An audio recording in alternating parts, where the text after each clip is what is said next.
করতেছি, একটা ফুটফুটে একটা সন্তান হয়েছে, ছেলে সন্তান। আবার 3 বছর পর বাবা মারা গেছে। বাবা মারা গেছে পর ওই মায়ের কষ্ট ক্লেশ করিয়া সন্তান বড় করতেছে। 5 বছর বয়স তখন সন্তান হারিয়ে গেছে। 5 বছর বয়সে যদি সন্তান হারিয়ে যায়, মায়ে কি সুস্থ থাকতে পারে? এখন কান্নাকাটি করতে আছে, না খাইয়ে দৌড়িতে আছে এবার সেবার। 3 দিন পর খবর পাইতেছে গ্রামের এক বুড়ি, সেই বুড়ির বাড়িতে 5 বছর বয়সের বাচ্চা তো গেছে, বুড়ির বাড়িতে যে ঢুকছে, আর কেউ বাড়িতে কেউ যায়ও না, আর খবরও পায় না।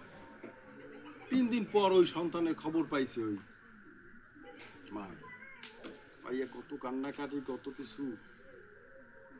তারপর ওই সন্তান যখন পাইছে বাড়িতে লেখাপড়া শুরু করছে। এত সুন্দর ছেলে লেখাপড়া শুরু করছে পর সে ক্লাসে, প্রত্যেক ক্লাসে ফার্স্ট হয়, অনেক ফার্স্ট, অনেক লেখাপড়া করবে, অনেক সে জ্ঞানী হয়েছে। আস্তে আস্তে বড় হইতেছে, প্রত্যেক ক্লাসে ফার্স্ট হইতেছে। এখন সরকার চিন্তা করতেছে এসে তো বিদেশ যদি যায় তা অনেক টাকা পাইবে, আমার দেশের উন্নতি হইবে। ছেলে বিদেশ চলে গেছে, লেখাপড়া করছে অনেক, বিদেশ গেছে পর সেইখানে যখন রয়েছে, ছেলে করছে কি ওইখানে যখন গেছে তখন সুন্দরী মাইয়ে গো কাছে ভুললে গেছে, পরিবেশ কেন বিয়ে টিয়ে করে সংসার ওইখানে তৈরি করছে।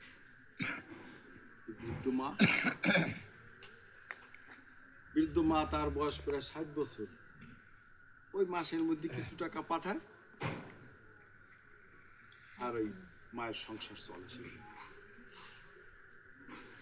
ওইখান থেকে আগের দিনে কথা তো, তখন আর ফোন টোন ছিল না।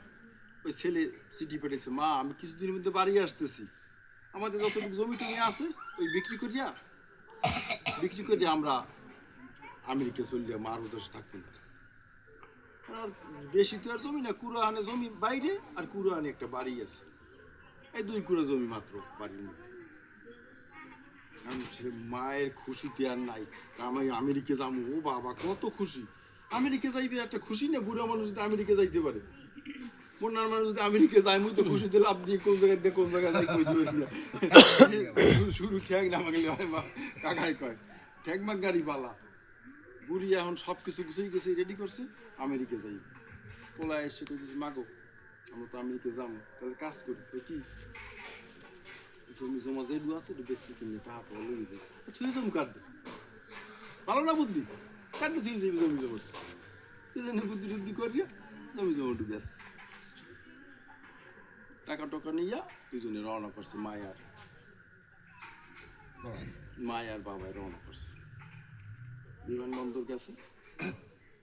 বয়েন বিমানবন্দর যখন গেছে, মায়ের কিছু, মা তুমি এখানে বসো, আমি সবকিছু গুছিয়ে গেছি, কাগজপত্র নিয়ে আসি।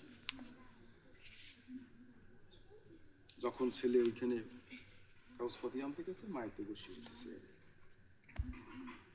1 ঘন্টা হয়ে গেছে, ছেলে আসে না, 2 ঘন্টা হয়ে গেছে, ছেলে আসে না। বুড়ি ওইখানে বসেই আছে, সেই কেল্লাপাটলি লেগে যাইতে বিদেশ, সেই ব্যাগ ট্যাগ লেগে 3-4 ঘন্টা হয়ে গেছে, ছেলে আসে না। এখন যখন 5টা বাজে গেছে, অফিস বন্ধ, অফিস বন্ধ হয়ে যাবে না, অফিস যখন বন্ধ হয়েছে তখন বলতে জবরি তুমি বইরিস কর, আমার ছেলে গেছে কাগজপাতি আনতে, নিয়ে আসে না, ওই নিয়ে আসলে পর আমরা আমি কি যাবো, তোমার ছেলে তো চলে গেছে।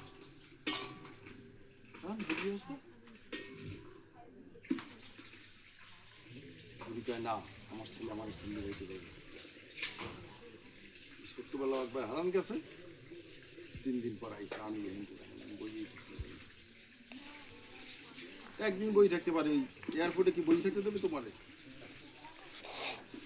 একদিন কোন রকম পাশে বসে বই দিয়েছে, 2 দিনের দিন কানতে কানতে বাড়িঘর যে বেশি গেছে, সেই বের সে বলছে, বাবা আমার তো ছেলে হারাই গেছে। ছেলে হারাই গেছে, আশা বলতেছে না তোমার ছেলে চলে গেছে, হারাই যায় না।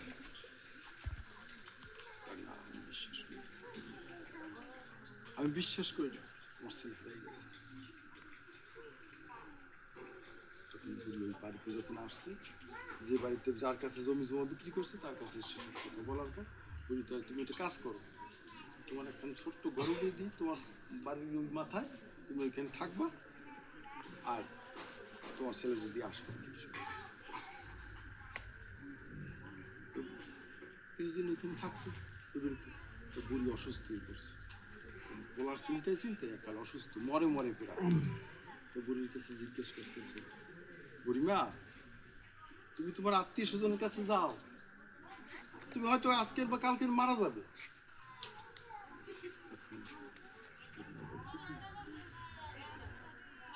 দাদা আমি যদি যাই এইখান থেকে, আমার সন্তান যদি ফিরে আসে, ফিরে আসে যদি আসছে, যদি আমার না দেখে, সে কত বড় কষ্ট পাবে, কত বড় সে কষ্ট পাবে। তাই তাই আমি বাড়ি ছেড়ে আর যাবো না, যদি মরি এইখানেই মরবো, যদি আমার সন্তান আবার কোনোদিন ফিরে আসে। আজকের আমি সত্যি অভাগা অভাজন, কেন জানো, যখন ওর বাবাই ছিল আমাকে ফোন করতো, কেন এখনো বাড়ি আসো না, কিন্তু আমি এখন অধম তার পুত্র, বুঝি তার ব্যথা যে কত, কত যে ব্যথা হইলে পরে, কত যে কষ্ট হইলে পরে সেই মানুষ আজকের আমার কাছে নাই। তাই বলি এই মাথা পিতাকে যত্ন যদি না করি, তবে আমাদের মৃত্যুর পরেও তখন যখন মনে করবে সেই বাবা মার কথা, যে তোমাকে কত কিছু করে বড় করছে, সেই সন্তান এই জন্য বলছে আমার পাগল স্যার, মাথা পিতার পদে যাও, ফুলগুলো জল দাও, কিন্তু আমি অধম পুত্র সেই মা বাবার যত্ন করতে পারি নাই, অধম বলে। তাই যখন বাবাই ফোন করতো আমি সত্যি বিভোর হয়ে যেতাম, যে বাবাই ফোন করছে তাড়াতাড়ি বাড়ি না গেলে আমার বাবাই চিন্তা করতে আছে, দুলাল আমি কি ভাত খাবো না, তোর লেগে বসে থাকবি, কিন্তু আজ আর বাবাই নেই, আজ আর বাবাই নাই আমার। তাই এখন কাঁদি আর ভাবি যে কত কষ্ট, কত বাবাই ভালোবাসতো আমারে, কিন্তু তার ভালোবাসার মূল্য আমি দিতে পারিনি। আপনাদের শ্রীপাঠ করতে আমি তাই জানাই, জানো এই বাবা মা যেন কারো কাছে কষ্ট না পায়, আমার মতো অভাগা সন্তান হয়ে সেই বাবা মার কথা ভুললে যাইয়েন না, আমার মতো অধম হয়ে সেই বাবা মাকে ভুললে গেলে সত্যি পরে যখন আপনারা থাকবেন, আপনার বাবা মা তখন কষ্ট বুঝবেন যে কত কষ্ট সেই জন্য। তাই মাতা পিতাকে সবাই যত্ন করবেন, যে মাতা পিতা যত্ন করলে, বলছে কি বলছে মহাভারতে বলছে, সত্য করে কহ মরি ওহে বাপ ধন। কেন বলছে জানেন, কৃষ্ণ যখন তার শৃঙ্খল মুক্ত করছে, শৃঙ্খল মুক্ত করার পর বলছে, বাবা তুমি তো আমার শৃঙ্খল মুক্ত করলে, কিন্তু আমার তো ভয় ভয় থেকে মুক্ত হইতে পারি নাই।